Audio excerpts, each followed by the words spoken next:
The well-being of mankind, its peace and security, are unattainable unless and until its unity is firmly established. Ye are all the fruits of one tree and the leaves of one branch. Deal ye with another with the utmost love and harmony, with friendliness and fellowship. Baha'u'llah. All the prejudices between races, nations, religions, and classes must be abolished. So long as these prejudices exist, there can be no peace. Do not consider anyone as your enemy or stranger. Regard all mankind as one family. Remove all prejudice from your hearts and love all people without distinction. Abdul Baha. Thank you so much. So now I'll introduce our speaker for today, and a reminder, if you have any questions, you can ask them after the talk when we'll have our Q&A portion. And if you're new to the Baha'i Faith, or if you'd like to be added to our mailing list, you can fill out the Google form that I'll put in the chat. Our speaker this week is Dr. Aram Hessami, and his topic is Imagine a World Without Prejudice. Is it possible today? Aram Hessami is a professor of political science at Montgomery College in Rockville. He is a native of Iran and immigrated to the United States in May of 1979. He received his BA, MA, and Ph.D. in political science and philosophy from George Washington University. Professor Hessami specializes in Western political thought and postmodern philosophy. His research and publications focus on democratic transition, postmodern discourse, and social change. He is a co-editor of Contemporary Social Discourse in Iran, 2012. During the past 2 years, he has presented academic papers at the Middle Eastern Studies Association Conference in Denver, Iran's Hopes and Aspirations, Four Leaders, Two Grand Projects, and at the Association of Iranian Studies in Montreal and Spain, Religion and Religiosity in Iran's Last Century, and Two Landmarks of Iran's National Identity. Last year, Professor Hessami wrote, produced, and directed a documentary film called Masking a Genocide: The Case of the Baha'is in Iran. Professor Hessami has been a vice president of the Iranian Academic and Professional Association since 2010. He also serves on the advisory board of the Iran 1400 Project, which explores Iran's socio-political culture over the last 100 years. Professor Hessami is also a political analyst for various media outlets, including BBC Persian, Iran International, and Voice of America. Professor Hessami wrote and published Two Three Words, a proclamation for Iran's Woman Life Freedom Movement in March 2025. He is currently finishing a book entitled Postmodern Philosophy and Democracy, scheduled for publication in 2026. And with that, I'll hand it off to Dr. Hessami. Thank you so much, Bahanja. I was told to give a Baha'i perspective, but at least I'm going to give Aram's perspective on this. Let me emphatically answer the first question posed. That is it possible to live in a world without prejudice? And my answer is no. Neither in the postmodern nor in the modern world. It's not possible. And I'll give my reasons later on. But there are a couple of things. I think the writing that you just quoted and brought about really focuses on eradication of all prejudices of all kinds, basically. And I think that's the one I'm going to speak about. And I will discuss this in a very close proximity with another principle by Abdul Baha, and that's the independent search for truth that are closely related. But in order to do that, to get to the postmodern dilemma, I just want to put this in perspective. The Babi movement, no matter how we look at this, from a religious perspective or historical perspective, the Babi movement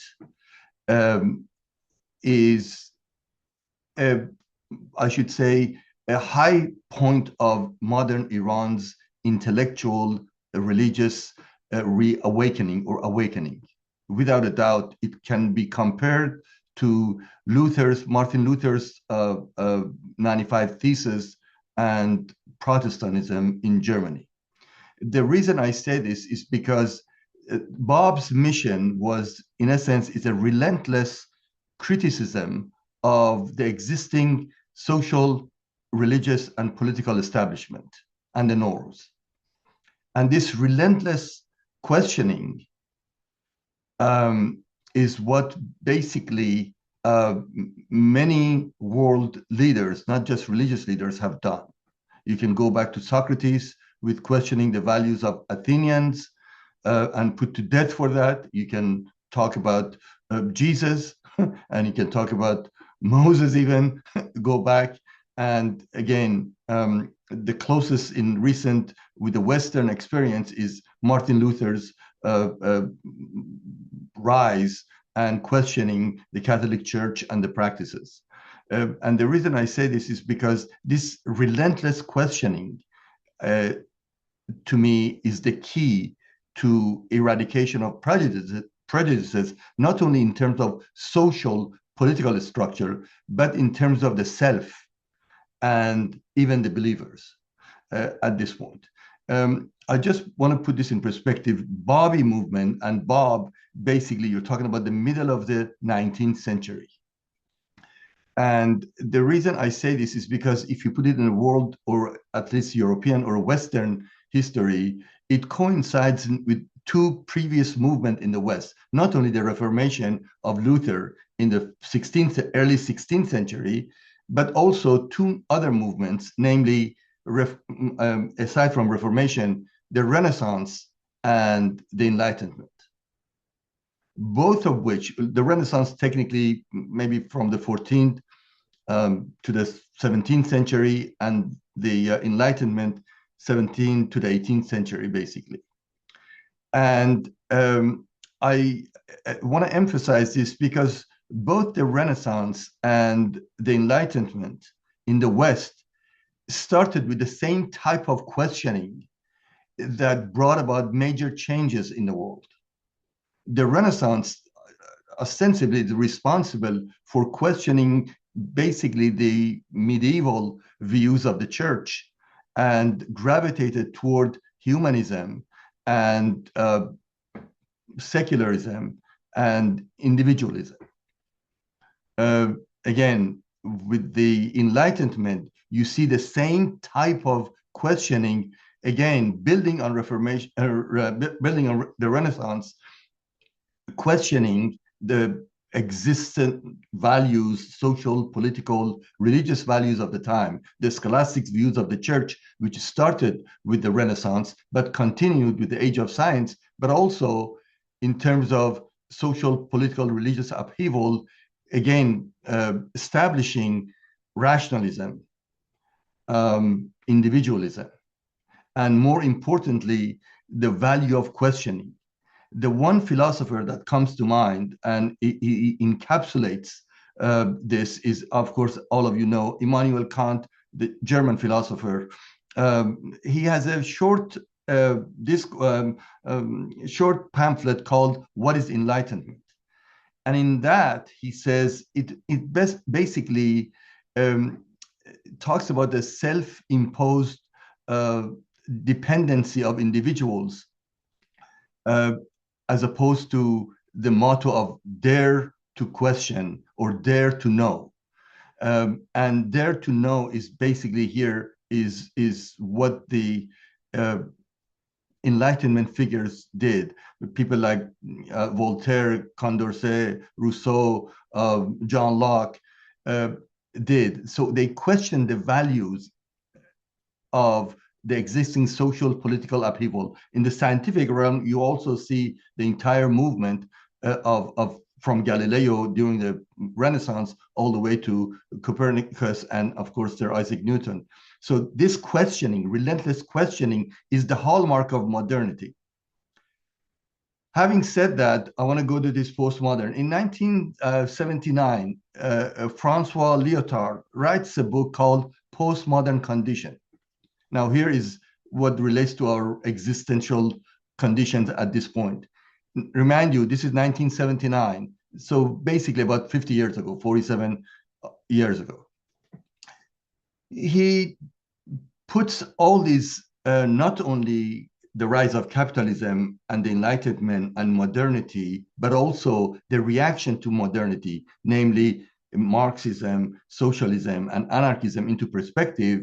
And he declares that our postmodern condition is marked by relentless questioning of everything there is, but also moving away from ideology, moving away even from legitimacy in terms of philosophical, ideological standpoint, but he calls it legitimacy will be based on what he calls performative. By that, he means that the libraries or the philosophies and ideologies of the past will give way to what we call the data banks. And the data banks will become the source of knowledge and information that will help policymakers make the correct decision at every point. Now, remind you again, this is 50 years ago.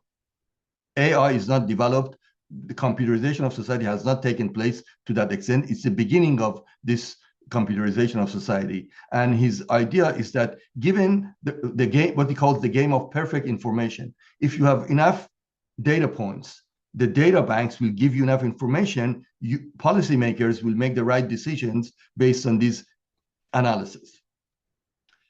But what we have inherited from 50 years until now, and you see the advancement in IT and information technology in general, I should say, and AI in particular, and the computerization of society, what do we have today? As you know, do you see any sign of the removal of any prejudices?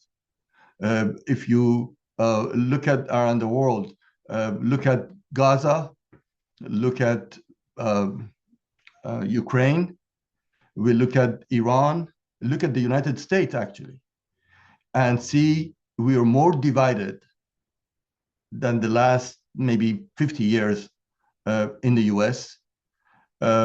Might makes right as a principle has taken over international norms and law. And you saw basically the way even the president of the United States talks about racism disseminating, actually promoting white nationalism, promoting mercantilism, promoting protectionism, questioning institutions that have developed in the last 100 years or so. So not only we're back into forceful nationalism, racism, chauvinism, but also civilizationally drawing lines between the white European civilization and the rest of the world. So this is the conditions under which we live. Information and access to information, and again, universalization or popularization of computer and information technology was supposed to liberate us from the prejudices of the past. And this was also the dream of the Enlightenment. But what we have now is, again, going back to this condition of, again, as I told you, nationalism, racism, and war-like conditions, plus societies are divided, even our own societies, even in one country or one state, along ideological partisan politics, and it has devastated our communities. You cannot have a rational conversation without all of these prejudices. And again, prejudice is a good term, préjugé, to prejudge, to make decisions or to assess and make a judgment before knowing all the facts. And here is what my point is. What remains at this point is, how is it possible to live in a world without prejudice? Where does it start? As you can see, we're going back. What I see, if this trend continues, we're going to have, at the minimum, a Cold War that is not bipolar, it is multipolar Cold War. If you look at France's reaction to Trump's speech, or England and Denmark's reaction, not to mention Germany and the rest of the free world, you see that this is not just a speculation. It's very um, near to us, near us.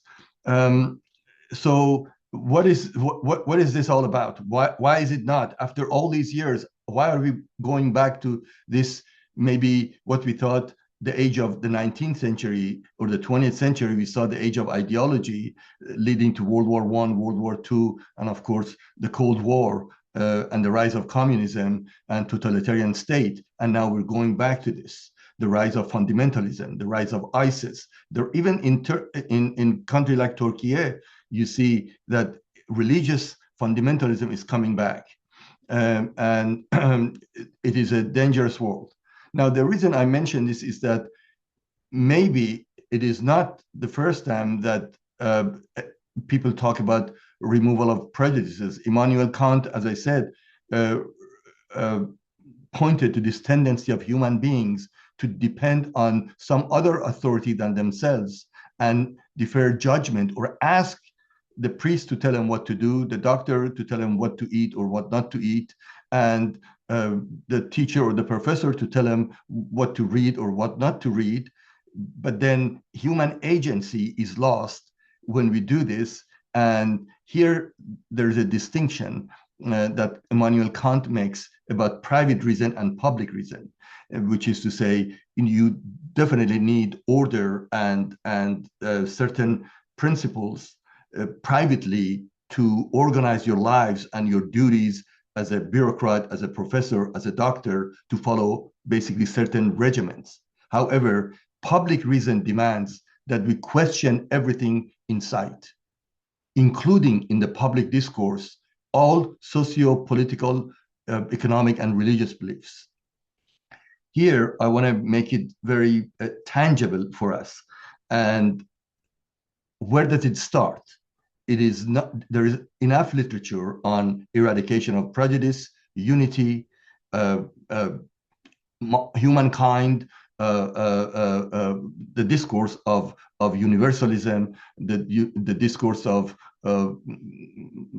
consensus democracy or consultative democracy, the discourse of free, fair, clean elections. There is not a shortage of discourse. The question is, how do you make it happen? And what do you do? Here, I want to go back to this tendency that has existed for our religious institutions and our previous religions. And I think the danger, I'm going to use the believers example to basically bring it home to us, that if we accept that universality of our humanity, and if we accept the dignity of human beings, and we accept that there are many different individuals who pursue many different things, the question becomes, how do you go about creating a universal peace? How do you go about creating a world without prejudice? And my take is that it has to start from the self. And it has to start from the very things that we take for granted, meaning the constant, daring questioning of everything. And this means everything. And here I want to relate it to this independent search or investigation for truth.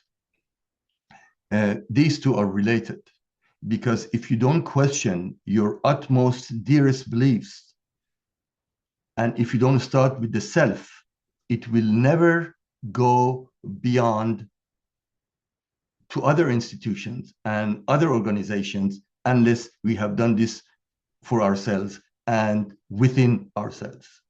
And here I think that you see that it is not just enough, it's not enough to talk about universal peace or universal justice or eradication of all types of prejudices. As you can see, it's lurking in the under the surface, and it can appear anytime. We see it in every continent. Racism, nationalism, again, going back to primordial basic might makes right, and you're dealing with this condition around the world. Now, there is here, I want to talk about the Baha'i community and the individuals as Baha'is or as even individuals. If we don't do this for ourselves, we as a community will not be exception to the rule. All religious believers, all religious institutions have fallen prey to the same dogmatism that has destroyed the essence of constant questioning and improvement and human agency. The reason we value Bob, the reason we value Tahirih is because they took that radical, constant questioning of everything that there was and tried to do what they can to improve their own surrounding, but also to raise the very important question of agency and activism. The best exemplar of this is, of course, Tahirih, but Bob himself. So the question becomes, how do you do this? How do you not fall prey to the same prejudices and dogmatism within the Baha'i faith and within our Baha'i community and the larger community? Because it's not separate. Baha'is are part of this larger community. And how do we do this in our community unless and until we do it for ourselves, to ourselves? What are the ideas or practices that Aram Hessami is prejudging or has prejudice towards? Do I see, if I see someone with a burqa or with a veil, do I make a do I make a judgment without talking to that person as to what kind of person this one is? Or do I think that if I basically start spreading the word, to say to people, oh, well, here it is, we have the prescription, we have the truth by the neck, I have the truth by the neck, I can tell you that if you join this cause, we will all be rid of prejudice. That's not going to happen. Even if everyone today becomes a Baha'i, you will not eradicate prejudices. The question is, do we have the audacity? Do we dare to question these beliefs and these practices within ourselves first, our communities? If the world is full of prejudice as we see it today, and you can see the results, I don't have to explain, you know we have it. What did Aram Hessami do as a human being who believes in universal peace, who believes in universal justice, who believes in the equality of mankind? What have I done in my own community, whether it's a college, whether it's a Baha'i feast, or whether it's the local assembly? What have I done to stand up and question those values and practices? And here is the agency, that our agency becomes quite important for this cause. If we don't do that, there will never be a world without prejudice, because we haven't done it to ourselves, and we think we have a solution or the key to the world peace without questioning ourselves and our own practices. If the origin of all religions are the same, if there needs to be a universal mechanism for conflict resolution, what did Aram Hessami do in the last 65 years, or maybe from when I was 15, from when I was 18, let's say maturity, in the last 47 years? What have I done to improve my own community, my cohorts, my own family? And I think if we don't do that, if we presume that the world has to be going toward a disaster to be open to our ideas, to our beliefs, we're mistaken. This fatalism, this belief in the Messiah complex could also destroy our core beliefs if we don't question it, and if we eliminate our own agency as either a human being, even as a believer. Therefore, if the identity of Aram Hessami as an individual is toward human community, then the question becomes, how is it possible for Aram Hessami, whether I have gone to Baha'i school on Fridays in Iran, whether I have gone to many different classes and conferences, whether even I know how to achieve world peace, it's irrelevant unless and until I take some steps toward it and create my own agency or use my own agency to create what I can affect most directly. I see these days many posting from many friends I have who think that, oh my God, this is predictions coming true, that the world is going to hell, and the only way to save this is to make more believers to join. I have news for you. I don't think that's the way to do it. That's not going to happen. The question is not, no one is born with prejudice. No one. You are basically acquired it based on social, political, family practices. And the only way to change this is to take this back and create not only the discourse, but also the way we live it. Dividing people into different identities, and identity politics has done this. And this could also be a blind spot for the Baha'i community, that our identities as a human being, as a personal, you can be a member of many different communities and define your own identities. But if we share the value that humanity is one, then we need to act like it. And we need to question the values and the principles, the core principles and the values of constant questioning, constant reevaluation. The value of Abdul Baha and Baha'u'llah is that they did away with the dogmatic institutions and the disruptive values that had disseminated and ingrained prejudice and the norms that have created those societies. And to be true faithful to the principle of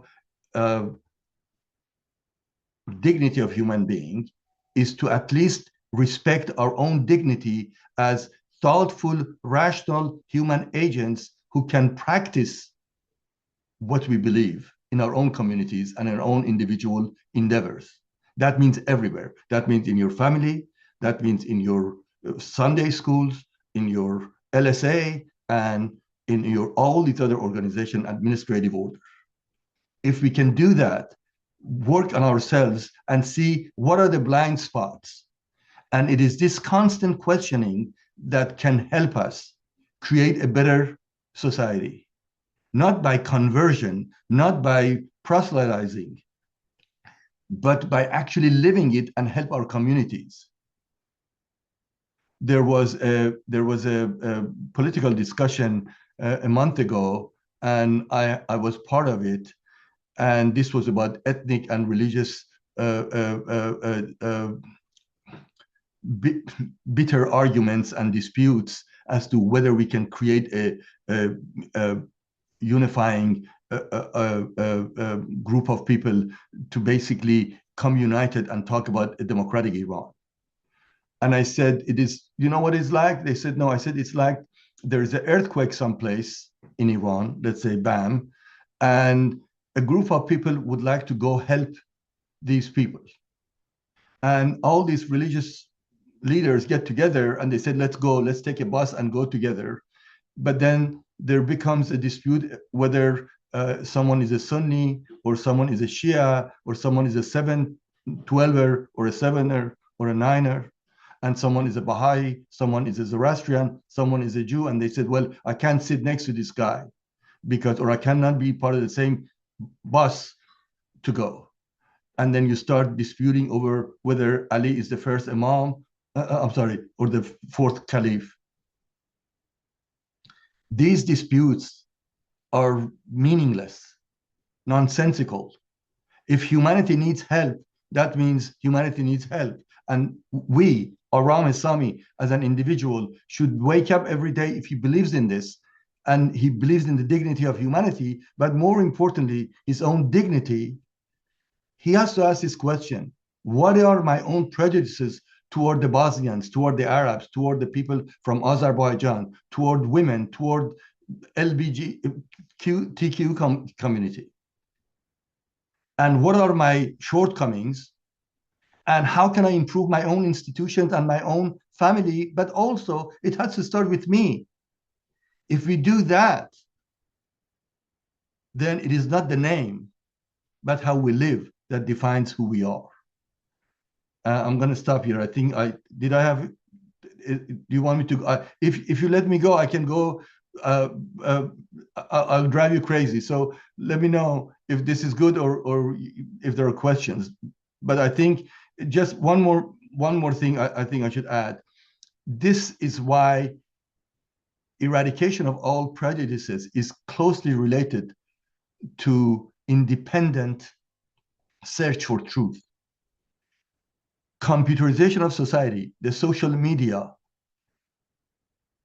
basically has destroyed what is genuinely human and what is artificially false. And therefore, we have been caught in this web of lies and dissemination of half-truths, misinformation, disinformation, and of course, malinformation. And we get caught into how many followers and how many pictures we can put out there to tell the world how happy we are and how good we live, whereas it's totally the opposite. So this is why independent investigation or the search for truth becomes important. And it starts with critical thinking and constant questioning. In order for information to be turned into knowledge, and this is my last sentence, I hope. In order for information to be turned into knowledge, you need critical thinking. But even knowledge is not enough. In order for knowledge to be turned into wisdom, you need critical thinking. And critical thinking means constant questioning, and do not presume that we have the truth by the neck. And now all we have to do is to have other people to come and believe that we have the truth by the neck. It is actually constant questioning of those beliefs that are dearest to us. It is then that we can basically respect our own dignity, our own rational thinking. And this is the value of Abdul Baha and Baha'u'llah's message, relying not on the establishment, but the individual relationship with God, doing away with clerics, doing away with the established religion, and creating a unifying message about unity and, of course, peace. But it doesn't happen, and it's not going to happen just because God willed it or God wills it. It is about human agency and human endeavor, and it again starts with the self. Thank you so much for listening to. Thank you so much, Dr. Hessami. Yeah, if anybody has questions, they can write it in the chat. We already have a few. Someone asks, it would not be possible to read or listen to every possible source of information in one search for truth. So how do we choose without using pre-existing biases in deciding what to read or listen to? $1 million question. We have experts here who know the media very well. I know Wafa Mostaqim is here. Look, I tell my students every day, the marketplace of ideas is so crowded. Information is not, this is what the blind side of Francois Lyotard's proclamation was, that the data banks of tomorrow becomes the libraries, and given correct information, given the right information, given the information, everybody can make the right decision, all politicians. The problem is that truth, information are manufactured. It is tied, and here I'm going to quote or refer to Foucault, another postmodernist. It is manufactured by regimes of power. Look at the United States. Look at the discourse, how it's changed. Look at Minnesota. Look at New York. Look at Texas. Look at your own family. We're divided more than ever before. because we consume information without thinking. This is why the critical thinking is so important. And we repeat the same garbage that we're fed, and we believe it, and we act on it. We should never stop the question why. I can tell you from my own, I read about 2 or 3 hours of my time every day. It used to be more. Is consumed by going to different sources and reading 5, 6, 10, 15 different sources of information, and then using my reason to see where is the objectivity. Now, everyone has biases. The question is objectivity. Can the predilections of a self, the I of the subject, step away and without pride or prejudice, look at facts and do the facts speak for themselves? And here it is. Again, the only thing I can tell you is spread your time reading many different sources, but think critically about everything we read or everything we hear. And that's the only remedy I can tell you. But also educate ourselves in what it means to be to have an independent media to the extent possible. Sorry. Another question asks, how do we present social facts based on data and evidence without being prejudiced? Should we censor ourselves when facts can present uncomfortable evidence about our dire situation in order to bring about unity and not divisions? Again, it's the same line of questioning about objectivity. Is it possible? Again, sociologists talk about various agents of socialization. And as many of you know, our first agent, our first institution is the family. Then, as you know, it is basically your church, your synagogue, your Baha'i community, and then you go to school and preschool, I guess, and then kindergarten, preschool, so forth and so on. So the question becomes, again, to the self, that we become a bundle of these experiences and we cannot basically move away from it. The way I deal with it, let's put it this way, that you be aware of our own prejudices, our experiences, our immediate experiences are very important. I tell my students all the time, I tell them, imagine this class was being held in Ukraine or in Kiev, or I should say, or in Gaza. How would this class, the same class, or imagine this session was face-to-face in Gaza. Imagine this class was face-to-face in the University of Tehran right now. So our immediate experiences determine how we think and how we feel and how we behave. It is very hard to step away from the immediacy and be objective. But here is the key, and this is this is probably one of the most important things that I hope I can convey. We need to also examine this fatalistic belief of some of our believers who think that it has to get worse before it gets better. In other words, this is the prescription that if the world is infested with concern with materialism and capitalism and imperialism and racism and sexism and nationalism, they should come to a screeching halt one day, and then they were open to hear our solution. I think that's totally wrong. What can Aram do in his own family, for himself first, to basically deal with these biases and prejudices? And I think this self-respect and respect for our own rationality. If Abdul Baha says even religion has to be in accordance with or harmony with science, it doesn't say science had to be harmonized with religion. So therefore, it is very important to question those beliefs and re-examine those beliefs. And I think starts from the self. What do I take for granted? And how do I see? And as most importantly, what can I do, not only about the larger society, about my own biases and prejudices? Can I write them on a piece of paper? What are the 5 things that I really am prejudiced about? You can be an intellectual snob and be prejudiced toward the people who don't have your education. You can be prejudiced toward the people who don't have the same color of skin, or they don't come from same ethnic background, or they don't share the same beliefs, or even they come from different communities. So if there is this community of believers and that community of believers, if you create these identities that are fragmented, you'll fall prey into the same type of prejudice. So my advice is start with the self. Thank you.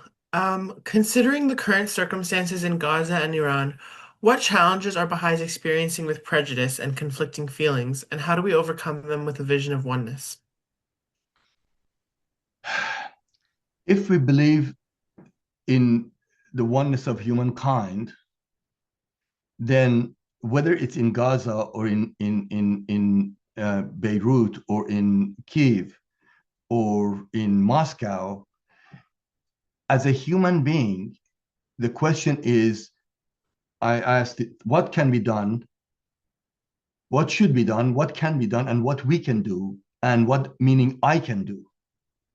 The question again is, why do we have so many conflicts?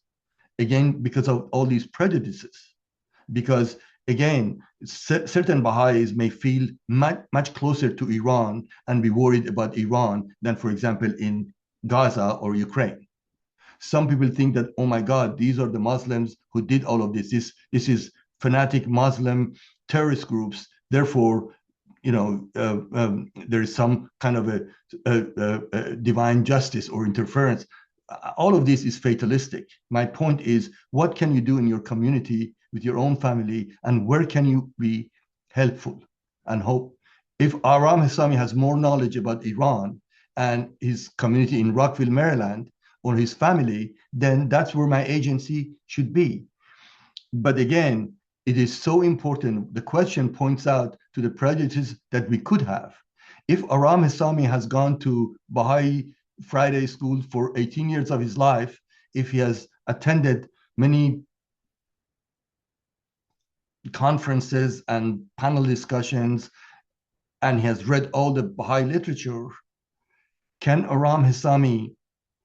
is Aram Hessami trained enough, educated enough, critical thinker enough to be able to decipher right from wrong and do the right thing for the right reasons, regardless of whether he's a believer of a Baha'i faith or believer of something else? So therefore, I think here is what I'm trying to convey. It has to be, this is a good point, maybe I should have mentioned. The whole postmodern world, in one respect, has given rise to what we call identity politics. Identity politics has basically fragmented our societies more. Black, white, men, women, ethnic minorities, Kurds, Turks, Arabs. These fragmented divisions is totally in contradiction to feeling humanity as a whole. Therefore, again, if we're one, and we think that we're one, and we want to act as one, therefore we should basically see where our agency is and don't fall into the same trap of prejudice, pride, and prejudice. Abdul Baha says, eradication of all prejudice of all kind, national, ethnic, religious, right? Political stuff. So how can we do this? It's easier said than done. So that's basically what I see. Thank you. Another question says, postmodernism is equated with cultural relativism. How can we live in a world where every practice is acceptable, regardless of its moral and ethical implications? Good question. Yes, it's much more than cultural relativism. It cuts down much more than that. In essence, postmodern philosophy has questioned the values of modernity, even the centrality of reason, the centrality of science, the centrality of philosophy. and even different models of knowledge.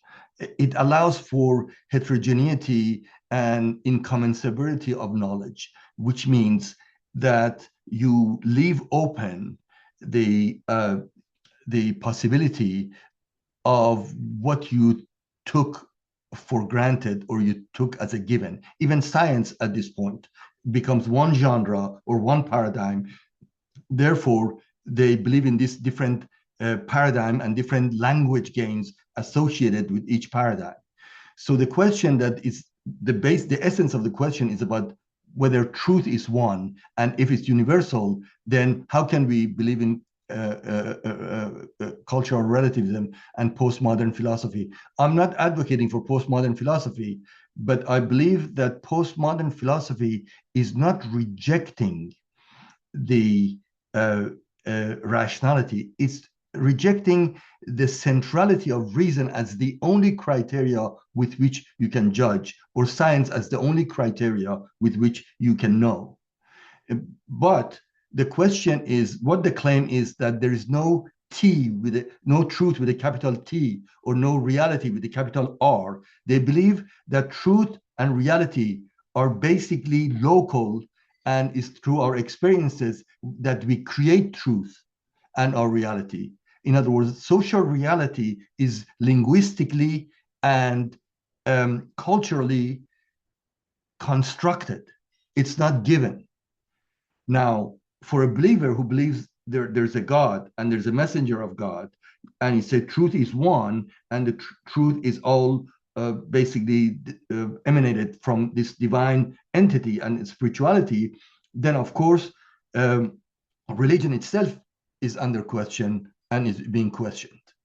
But it doesn't change the fact that social reality is manufactured by us, our reality, or even the role of language. One of the effects of postmodern philosophy or ramifications or their claim is the centrality of discourse and language for the formation of meaning and thought. It is not thought that creates language, it's language that creates thought. And so these are those value of constant questioning.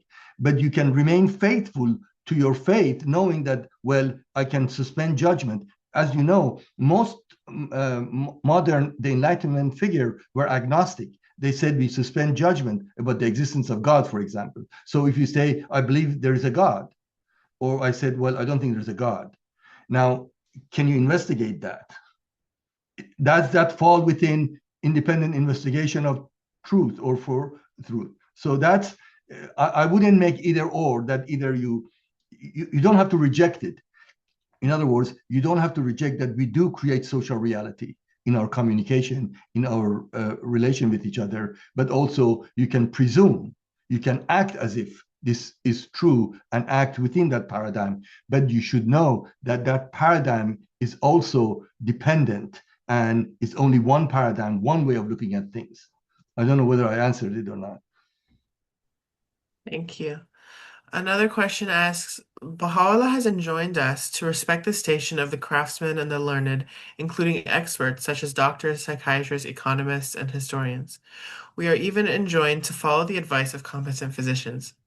But given his added prescription to see with our own eyes and know with our own knowledge, where does questioning figure here? What approach might one recommend?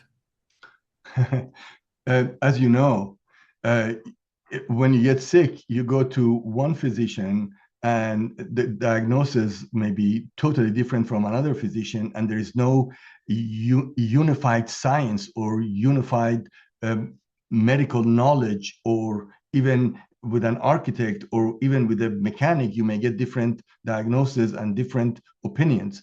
The question of expert opinions also here, no one is questioning the value of knowledge and expertise. The question is, again, that we live in a world that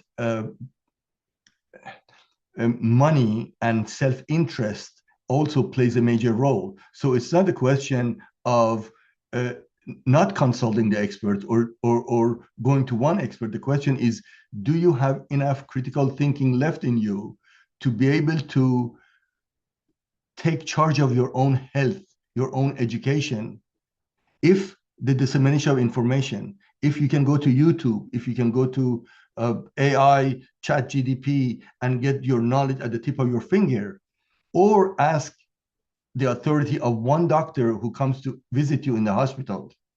If you don't question that, if you're not in tune with your own body and your own physique and your own knowledge of your own uh, diet, then the information that you give and receive may not be as valuable as when you don't participate in your, we don't take active role in your own health, in your own diet, and you don't decipher among various alternatives.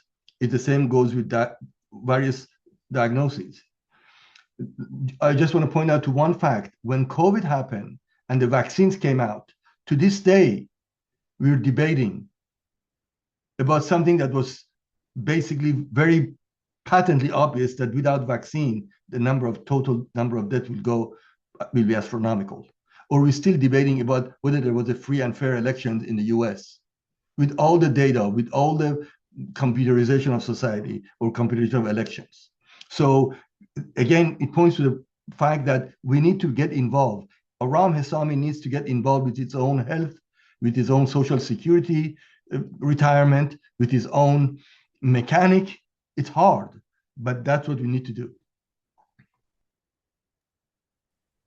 Thank you. It is important to be discerning about information and news we consume, especially when we know that there is bias involved. However, it seems like a lot of right-wing media conveys information in bad faith or twists information or lies outright to inflame people's opinions. Should we still listen to such media even if it's not conveying truth?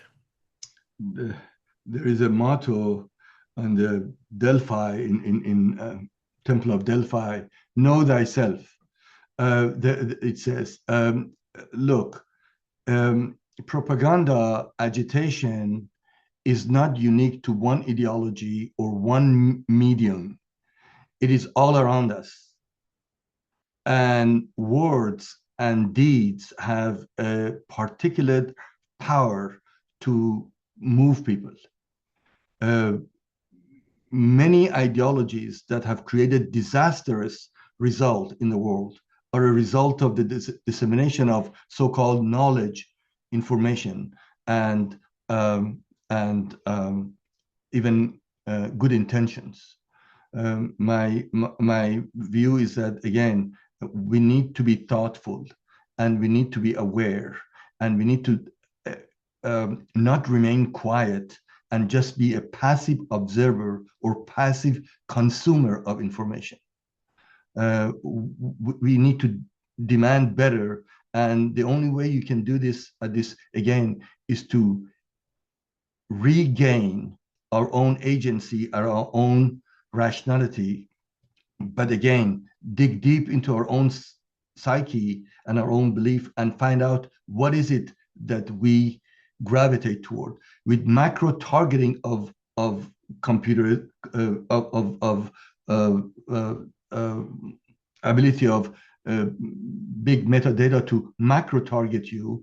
You can become these islands of information that are caught into a silo, even a silo within an island, and so you're totally a consumer of one source and one area, and therefore you get myopic view of the world, and it's very dangerous. And again, I go back to this human agency and human critical thinking to be able to. It's very hard. It's very hard and time consuming. Most of us are busy with daily hustle and bustle to survive and to have a healthy family or healthy community. But part of that is to be engaged in the information that we're being fed and be critical, not only about just the far right, but also about our own far left or the middle, or even what is being promoted. Again, it takes a lot of knowledge. My only advice has been to myself as don't stop thinking and don't accept anything without truly independently seek or investigate it. Are you concerned that even those who take action on human suffering seem very selective? The effort put into alleviation of suffering in Sudan by Westerners seems to be minimal, despite the uprooting of allegedly 13 million people and the deaths of 500,000 over the past 2 years. Do we need more sources of news? Um, Let me turn this question around. Again, I'm going to ask these three questions. What should be done is a different question than what we can do and what I can do. If we cannot always project the problems to someone else or another institutions, we have created these institutions willingly, sometimes unwillingly. But the question is not what the world did in Sudan. The question is, what did Aram Hessami do, could do, and did do? That's the question. The same goes with Bosnia, the same goes with Somalia, the same goes for Rwanda. But my point is, the fact that we cannot do everything everywhere should not preclude the possibility of, can I do something in my own community? Where do you see injustice? I just pointed out to you, you can see injustice everywhere. I may be able to do something in Rockville or maybe in Washington and maybe in Iran, for Iran. But that doesn't mean because I cannot do everything about everywhere, I should not do anything anywhere. So you can start with where you can make a difference. Can I send some help? Can I get involved? Can I improve my own street and my own community, my own even smaller community, my own family? But also, again, these major disasters, we should be able to help individually. Don't wait even for the community. Somebody may say, oh, the Catholic Church through the Pope has helped, or the Baha'i community will help. The World Baha'i World Center may send help to such and such place. Well, that's not good enough. Can Aram Hessami take his agency and do something on his own? And do I feel responsible? And therefore, I'm going to turn the question around. What did I do? It's also important to the things that you can influence and the things that we cannot influence. Most probably, what we all can influence is our own individual communities, our own family, and ourselves. And I think we should start with that. And that's what it is, because your community is your community. Whether it's a Baha'i community or I live in Rockville, Maryland, and there are 3 or 4 states around me that basically, Washington metropolitan area, it's called. Okay, what can I do here? And what can I do in my own neighborhood? What can I do with the homeless people? I can pick up many causes. I can pick and choose, but it has to be my own. And also it has to be within my own ability. Don't defer judgment to someone else. We're agents, we're rational, we're human beings, we're part of this community. So Aram Hessami should do something if he really wants to do something. Thank you. How far can individual moral transformation go without institutional or structural change?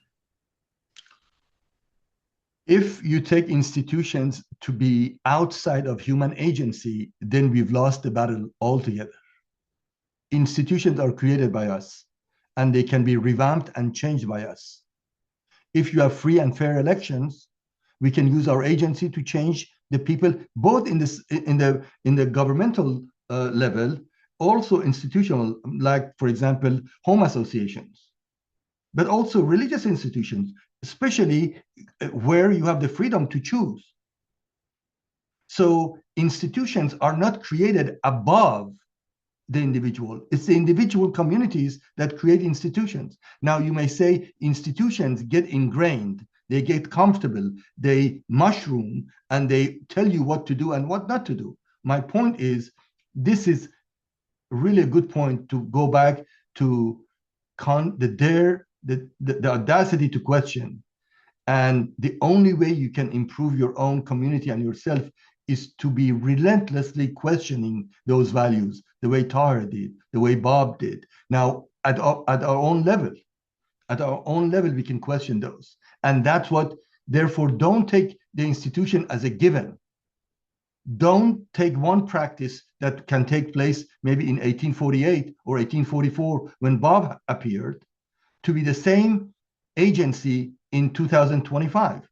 What can Aram do to improve the institutions, to help the institutions, to change the institutions? That's human agency. Thank you. Do we have any other questions?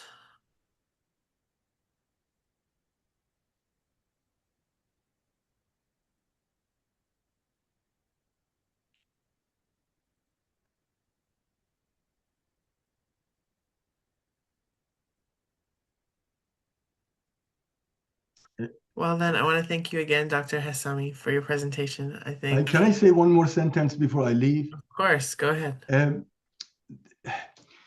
It is one thing to say that there are a lot of pride, prejudice, and fighting, bickering, disputes around the world. But it's totally different to ask, what can I do to help? What should I do to help? To have that concern is about accepting human responsibility, but also accepting human agency, that I am able to do something. I rather try to do something and fail than sit down and said, well, someone will do something about this, or I just pointed to the problem. The world is a horrible place. That's not good enough. And I think I think if there is anything about the Baha'i faith that I've learned, is the role of individual rational thinking, and especially critical thinking, that can improve and change as we see. That I think is paying homage to being a dignified human being, to get the thinking, the critical thinking, and the agency to each individual, even in our relationship with God. And I think that will go a long way in making us be better human being and make a difference. Thank you for listening to my babbling. Thank you so much, Dr. Hessami. I think we all really enjoyed this presentation. All right. Our speaker next week will be Dr. Sepideh Tahiri, and her topic will be Buddhism and the Baha'i Faith. And again, these talks are every Saturday at noon Eastern Time, so you can invite your friends and family. And again, if you're new to the Baha'i Faith, or if you'd like to be added to our mailing list, you can fill out the Google form that I will put in the chat and in the YouTube description box. Thank you, everyone. Have a great week. Hope to see you all next Saturday. Bye.